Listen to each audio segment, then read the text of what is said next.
O tema da mensagem é anunciando o reino com o poder de Deus. Esse é o tema da Convenção Batista Brasileira e também é o tema da Convenção Batista Pioneira. É o tema geral de toda a convenção no Brasil inteiro, em todas as seccionais, no caso, nossa secção pioneira.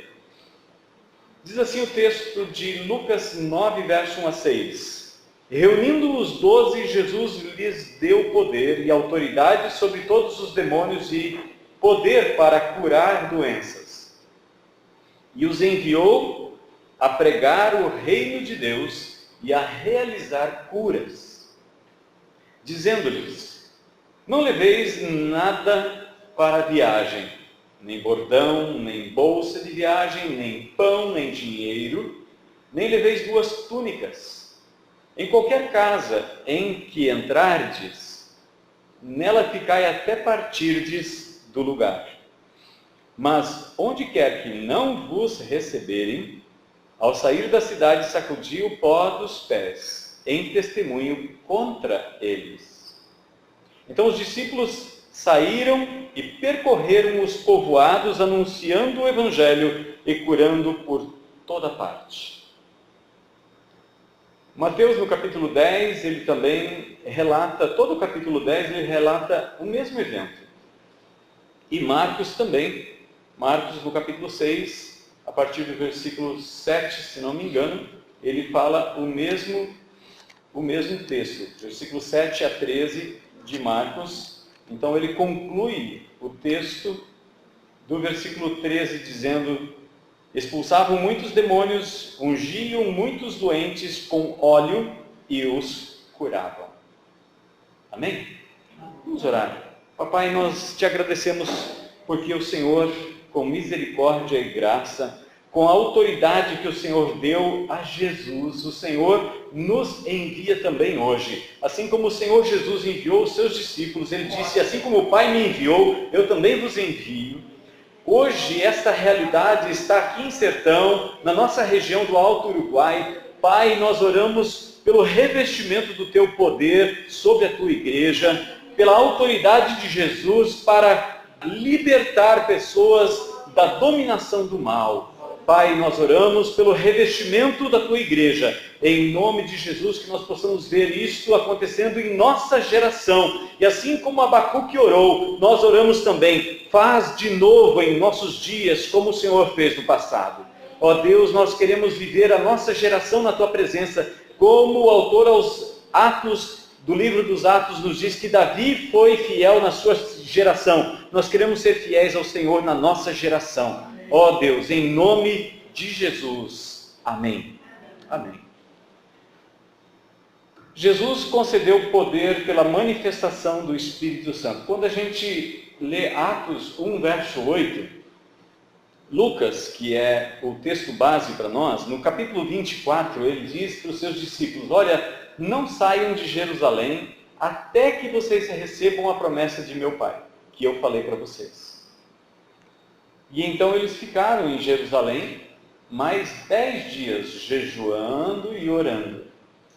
E de repente, no dia de Pentecostes, o Espírito Santo veio sobre os discípulos. Eram umas 120 pessoas.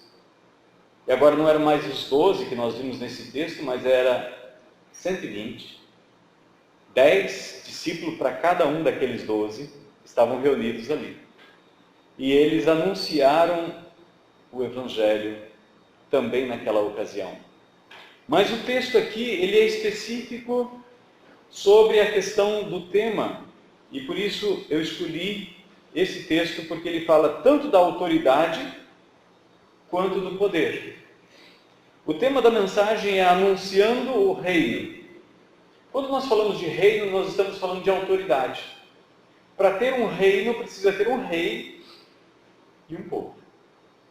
E o reino, ele é caracterizado por diversas formas. A maneira de falar daquele povo, a economia daquele povo, a cultura daquele povo, a linguagem. Então, o reino de Deus veio para ser estabelecido especificamente pela pessoa do Filho de Deus. Então ele veio, ele estabeleceu o reino e voltou para junto do Pai. O texto bíblico nos diz que quando Jesus subiu aos céus, ele foi assentar-se à destra do Pai. Em diversos textos você tem o relato disso, tanto na Bíblia, quanto dos Evangelhos, tanto nos Evangelhos quanto nas cartas de Paulo também, como em Hebreus. Fala que Jesus está sentado ou assentado à direita do Pai. Isso significa autoridade. E é por isso que Jesus disse, toda a autoridade me foi dada. Ele não disse, grande parte da autoridade me foi dada. Ou uma parcela da autoridade me foi dada. Ele disse, toda a autoridade me foi dada. Quando Paulo fala sobre a autoridade de Jesus, em 1 Coríntios, no capítulo 15, ele fala que aquele que subordinou tudo debaixo dos pés de Jesus, quando a Bíblia fala subordinar debaixo dos pés, significa autoridade. É tudo aquilo que está abaixo da sola do pé. Nós não estamos, e o mundo não está no nível do calcanhar de Jesus, nem do joelho de Jesus, nem da cintura de Jesus, nem dos ombros de Jesus e nem na estatura dele. Tudo está subordinado abaixo dos pés de Jesus. Isso significa que ele é soberano. Soberano. Soberano significa alguém que está acima de tudo. Por isso que ele disse toda a autoridade. E nessa carta, no capítulo 15 de 1 Coríntios, Paulo está falando que aquele que tudo subordinou debaixo dos pés de Jesus, ele está acima de Jesus, que é o Pai. Então o Pai de Jesus, o nosso Pai, a quem nós chamamos de Pai por causa de Jesus, ele está acima, ele nunca deixou de estar no governo. Mas agora ele delegou a autoridade para Jesus, o seu Filho, para que através da nossa submissão a Jesus, nós também nos tornamos filhos de Deus. Amém? Amém. E não é só homens, é principados, é potestades. E essa autoridade é que Jesus está delegando para os seus discípulos. Essa autoridade de Jesus que ele delegou para a sua igreja. Ou seja, hoje nós temos a autoridade de Jesus. Às vezes você vê algum soldado medroso. Existem soldados medrosos? Sim ou não? Existem soldados corajosos? Existem. Alguns deles morrem. Alguns dizem, é melhor um covarde vivo do que um herói morto. Mas não é essa a função de um soldado. A função de um soldado é dar a vida pela sua pátria, é dar a vida pelo seu comandante. Essa é a função do soldado. Todo soldado que em campo de batalha foge, ele perde a sua vida. Ele não quis perder a sua vida no fronte. Ele vai perder a sua vida no fuzilamento, porque ele é um covarde. Então ele é submetido ao juízo do exército.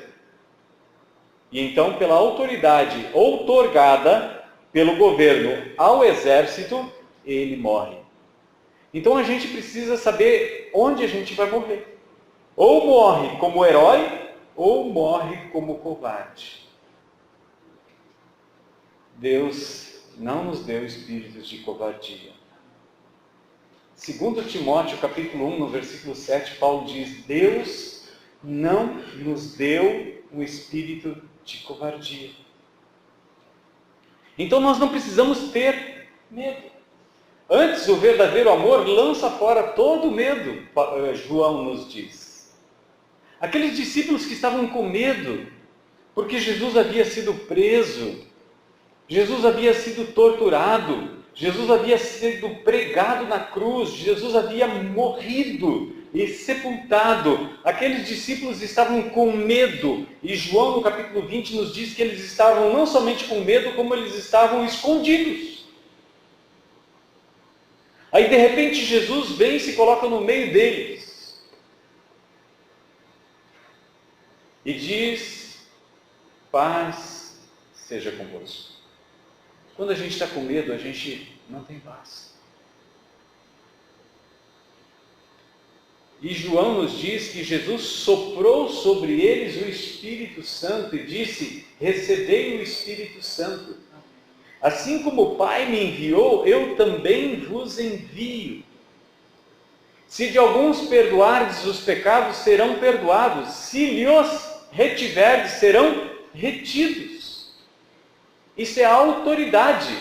A mesma autoridade que Jesus, quando viu aqueles 4 homens que abriram o teto acima dele e desceram um homem paralítico porque não havia condições de passar pela porta, porque a casa estava tão lotada, cheia de gente. Jesus, vendo a fé daqueles homens, Jesus disse: filho, os teus pecados estão perdoados. Mas as pessoas que estavam perto de Jesus eram pessoas religiosas, eram pessoas que estavam ali para ouvir do rabi, do mestre. Eles se escandalizaram. Eles disseram: quem é este que perdoa pecados? Só Deus pode perdoar pecados. Então Jesus faz um trocadilho. Ele sabia o que eles estavam pensando. E sabe que nós também pensamos do mesmo jeito muitas vezes? Ele diz: o que é mais fácil dizer para este homem? Estão perdoados os seus pecados, ou levanta e anda? Colocou eles, popularmente dizendo, numa sinuca de bico. Se correr o bicho pega, se ficar o bicho come. Eles não tinham resposta, como naquela outra ocasião em que Jesus é questionado por eles. Então Jesus pergunta: o batismo de João era dos homens ou de Deus? Aí eles disseram: olha, nós não sabemos. E Jesus diz: eu também não vou responder para vocês por que eu faço essas coisas. Jesus deu autoridade para a igreja para perdoar pecados, não só para curar. Porque através da mensagem do Evangelho que Jesus mandou os seus discípulos ir e anunciar, os nossos pecados e os pecados de tantos quantos estão à nossa volta são perdoados. Não porque nós temos o poder, não porque nós temos esta autoridade em nós, mas esta autoridade está debaixo do Evangelho. Porque quando Jesus morreu naquela cruz, o seu sangue foi derramado para o perdão de todos os pecados. Sim ou não? Então existe algum pecado neste mundo pelo qual Jesus não morreu? O profeta Isaías, no capítulo 40, nos diz que Deus, o Pai, recebeu das mãos de Deus o Filho, o Senhor recebeu das mãos do Senhor, em dobro por todos os nossos pecados. Nós que cremos no Senhor Jesus não entramos mais em juízo. Existem 2 tribunais: o juízo final, que todo mundo tem medo dele, e existe o tribunal de Cristo. Diante do tribunal de Cristo, todo crente vai ser apresentado. Nós não vamos ser julgados por causa dos nossos pecados. Nós vamos ser julgados pelo bem ou pelo mal que nós fizemos através do nosso corpo. Pelas palavras que nós falamos, pela maneira como nós vivemos, nós vamos ser julgados por Jesus. Aqueles que vão comparecer diante do juízo final, aí a coisa é mais séria.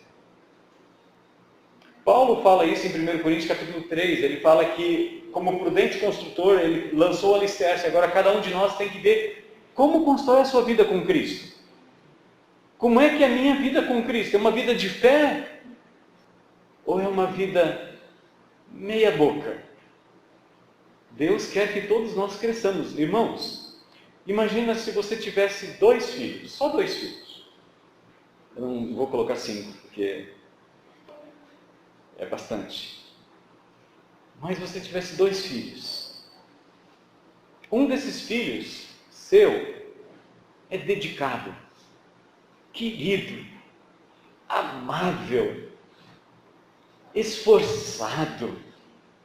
Ele estuda, ele chega em casa, ele não para, ele ajuda a mãe, ele ajuda o pai.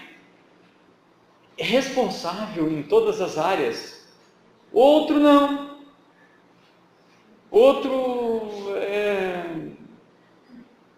levanta porque ficou insuportável pegar no sono depois de tantas vezes que a mãe chega lá e chacoalha e chama: filho, levanta, filho, levanta, levanta, está na hora, filho, já vai dar 5 horas da tarde, levanta, filho.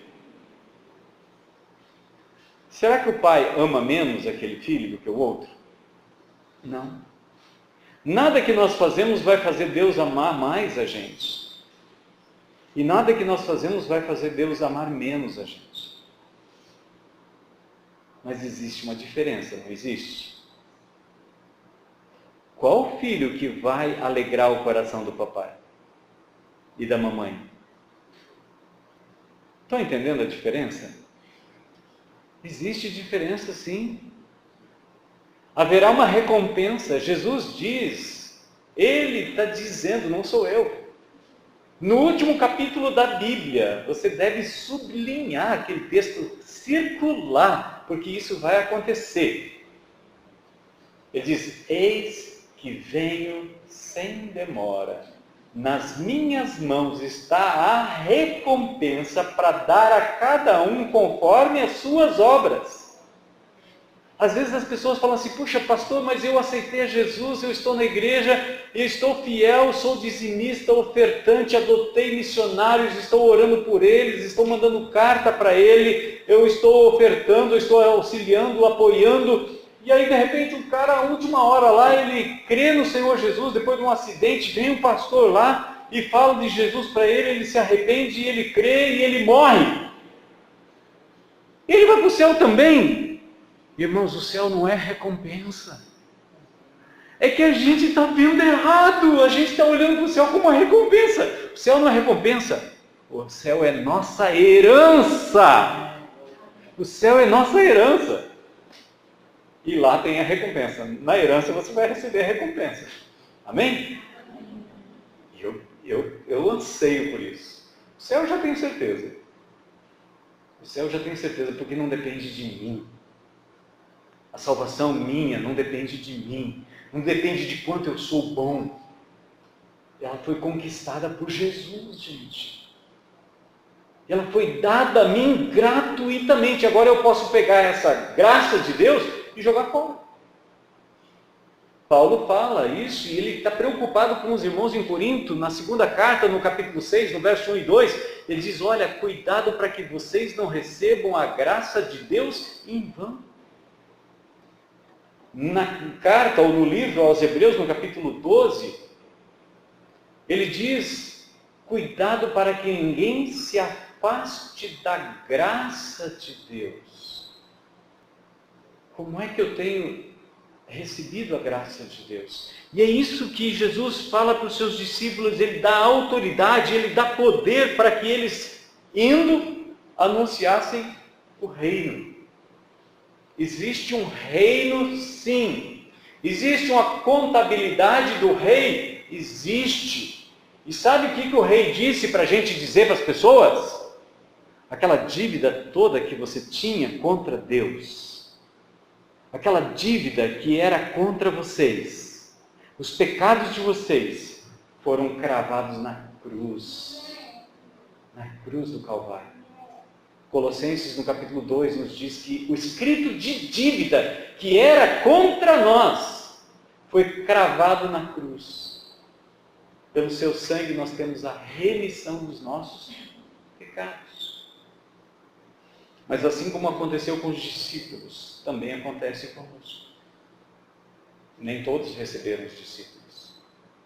Nem todos receberam os discípulos. Jesus concede a sua autoridade na medida em que nós executamos a sua ordem. Então, na medida em que nós vamos, essa autoridade de Jesus de anunciar o perdão às pessoas está sobre nós. Ele disse: ide por todo o mundo, pregai o evangelho a toda criatura. Quem crer e for batizado será? Quem, porém, não crê, então vai ter gente que vai crer e vai ter gente que não vai crer. A gente não pode ser ingênuo. Certo? E quando ele fala sobre a autoridade, que é o texto correlato de Mateus, 28, ele diz: toda a autoridade me foi dada no céu e na terra, e de fazer discípulo de todas as nações, batizando esses discípulos e ensinando-os a guardar todas as coisas que vos tenho ordenado. E eis que estou convosco até a consumação dos séculos. Quando um soldado está em batalha, ele não está em batalha em seu nome. Todo soldado, ele vai para a batalha, ele está fardado, não é verdade? Ele representa um país, ele representa um reino, um governo. Paulo fala para Timóteo que nenhum soldado vai para a batalha por conta própria. A roupa é a gente que compra, Valdir? Não, soldado não compra roupa. O capacete, a arma, os projéteis, a munição. Ele paga a passagem para ir para a frente de batalha? Não. É o governo que paga. É ele que banca. Além de bancar isso, ele ainda recebe um salário, que é chamado de soldo. Então, quando nós estamos indo, Jesus está conosco. Ele nunca nos abandonou, Ele não vai nos abandonar. Você pode ir seguro, ciente de que Cristo está contigo. No texto paralelo a esse aqui, do sinótico, do Evangelho de Mateus, Jesus disse: não fique preocupado com o que você vai dizer, porque naquela mesma hora o Espírito Santo vai dar sabedoria para você, o que você vai dizer. Agora eu estou mandando vocês como ovelhas em meio a lobos. Sede prudentes como as serpentes e simples como as pombas. Então a gente tem que ter simplicidade, mas também ficar alerta, porque o inimigo ele vai colocar armadilha, ele vai colocar minas no chão para você pisar em cima, perder uma das pernas, para que você seja impedido de alcançar o alvo, o objetivo da batalha. Paulo diz que a nossa luta não é contra carne e sangue, mas é contra principados e potestades. E isso está intrinsecamente ligado a esse texto. Ele diz: olha, eu dei autoridade sobre todos os demônios. Ele não disse assim, eu dei autoridade para vocês para 90% dos demônios. 99%. Não, todos. Todos. Sabe quando o demônio foge da gente? Tiago, irmão de Jesus, escreve quando? No capítulo 4, Tiago fala o seguinte: sujeitai-vos debaixo da poderosa mão de Deus, quer dizer, esteja debaixo do governo de Deus na sua vida. Resista ao diabo e ele fugirá de vós. Não adianta tentar enfrentar os inimigos da nossa alma sem se sujeitar ao governo de Deus, ao governo de Jesus. A autoridade para que nós possamos enfrentar espíritos malignos e todo tipo de dominação deste mundo é a autoridade de Jesus. Atos, no capítulo 19, fala de 7 filhos de um sacerdote. E eles eram pessoas que expulsavam demônios. E de repente eles chegam e não conseguem expulsar um demônio. E aí eles lançam mão de um artifício a mais. Sabe quando você não consegue abrir a tampa de um produto? Aquelas compotas. Aí você tenta de tudo, bate em cima, e faz isso, faz aquilo, pega uma faca, tenta aqui, tenta lá. Eles tentaram de todos os jeitos. E o demônio nada de sair. Então, de repente, um teve a ideia: eu te conjuro em nome de Jesus, a quem Paulo prega. E o demônio disse: olha, seguinte, eu conheço Jesus, eu sei quem é Paulo, mas quem vocês são? Sabe por que esse demônio deu uma surra, arrancou a roupa deles, eles saíram correndo no meio da rua, peladões, como vieram no mundo? Porque eles não tinham autoridade. Eles não tinham autoridade. Eu tive uma experiência de expulsar um demônio de uma mulher que ela servia a esses demônios. Ela invocava esses espíritos. Eu não sei por que dão o nome para essa pessoa de mãe de santo. Não sei por quê. Mas o demônio queria matar ela. Isso aconteceu em dezembro de 1984. Eu estava nas Forças Armadas. Estava servindo o exército em São Leopoldo, na artilharia. Eu estava no portão da guarda. Eu não estava em serviço. E a filha, de uns 13, 14 anos, veio pedir socorro porque a mãe estava querendo se matar. O demônio queria matar ela. E então eu, fardado, achando que eu era grande coisa, 19 anos de idade, a gente tem uma visão tosca. Aí eu fui lá, chá comigo, dá uns tombos nessa mulher e bota debaixo do braço e... Eu cheguei lá, a mulher tinha no máximo 1,45 m de altura, uns 140 quilos. Eu com as duas mãos eu não conseguia segurar o braço. E ela se envergava para trás assim e não caía.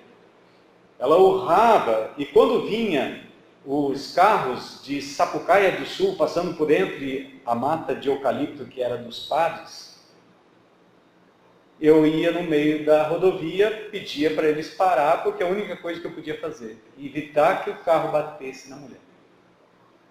Sabe o que é um cara se sentir assim, um zero à esquerda? Bem à esquerda mesmo? Inútil.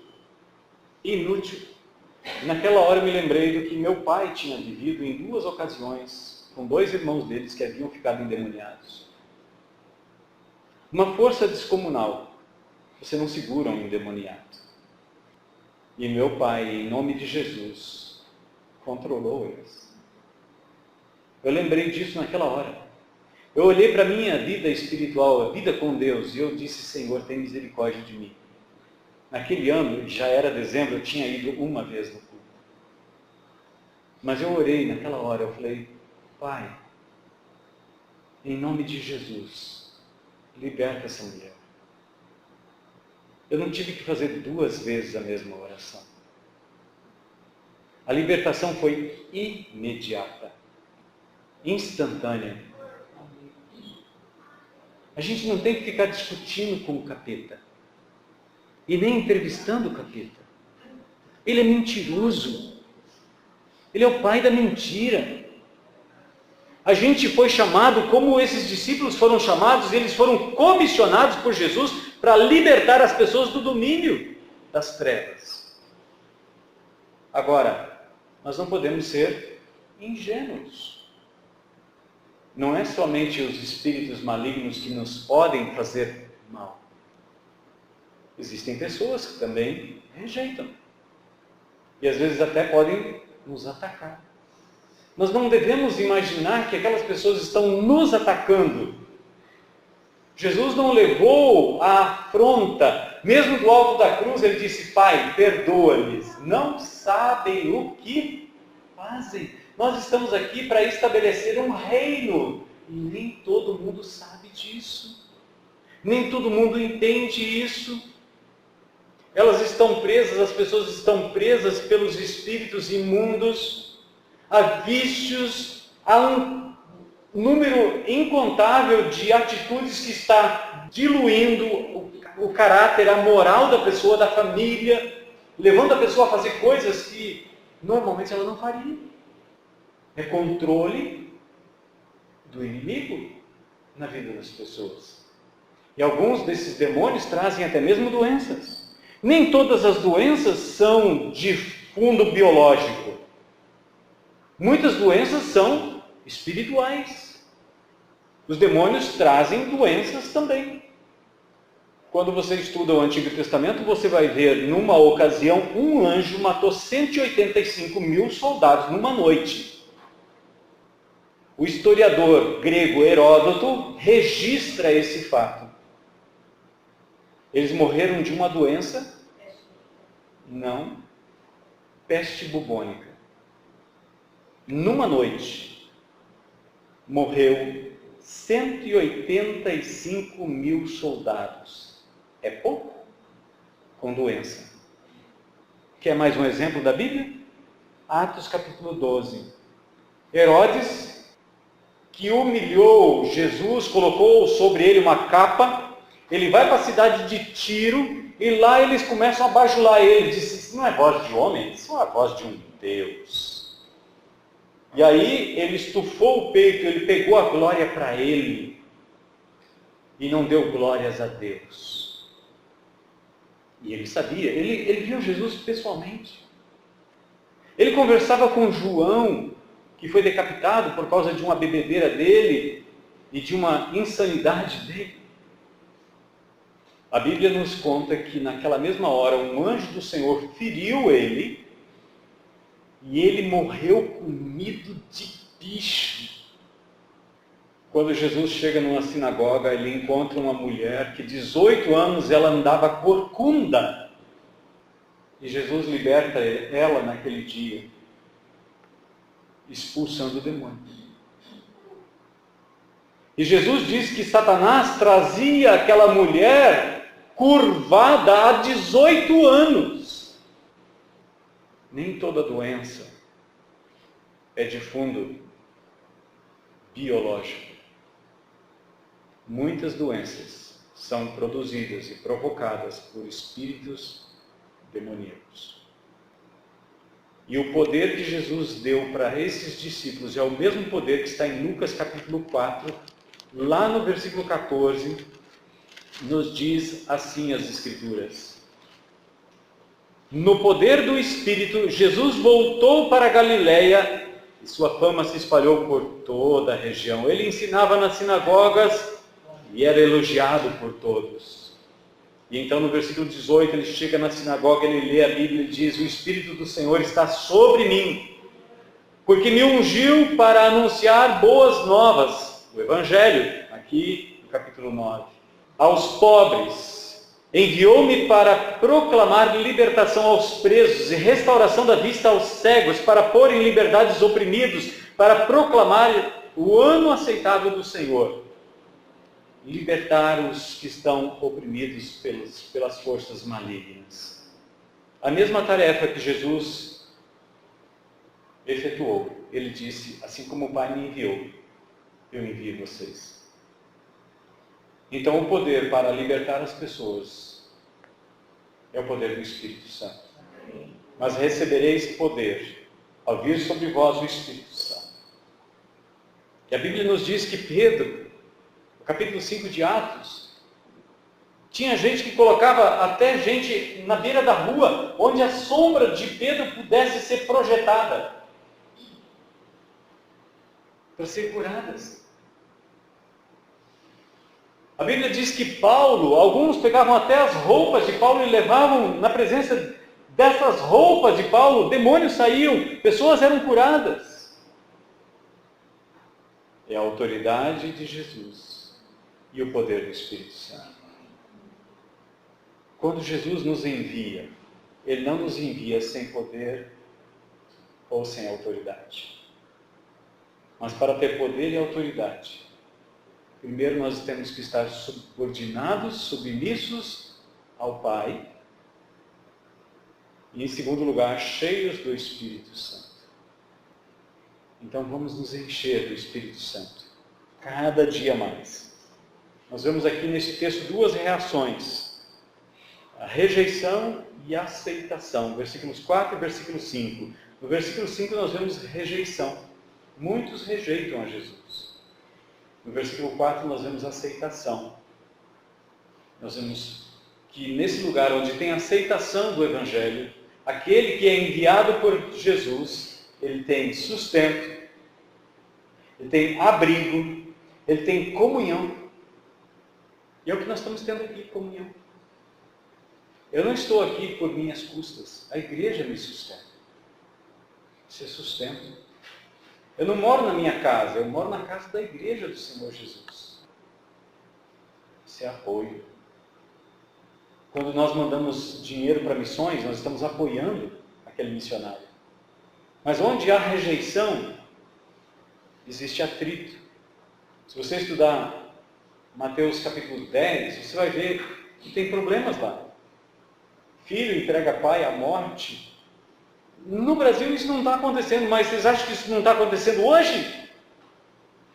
Em alguns países, porque o filho aceitou a servir Jesus, ele é expulsado de casa quando ele não é denunciado pelo próprio pai, às autoridades daquele país, que proíbe pregar, se converter a Jesus. Existe perseguição, Mateus 10, 23. Juízo, Mateus 10, 14, 15.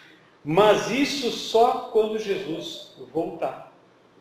Lucas capítulo 19, versículo 27 nos fala sobre esse juízo. Muitos não querem, Jesus não obriga ninguém. Ao contrário do diabo, o diabo não pede para entrar, ele entra nas brechas que você der. Ele entra, ele usurpa. Deus não faz assim. O Senhor não faz assim. Apocalipse 3, Jesus diz: eis que estou à porta e bato. Se alguém ouvir a minha voz, ele está falando para a igreja, gente. É triste isso, porque igreja com Jesus do lado de fora. A carta é para a igreja. E não é só para a igreja. As 7 cartas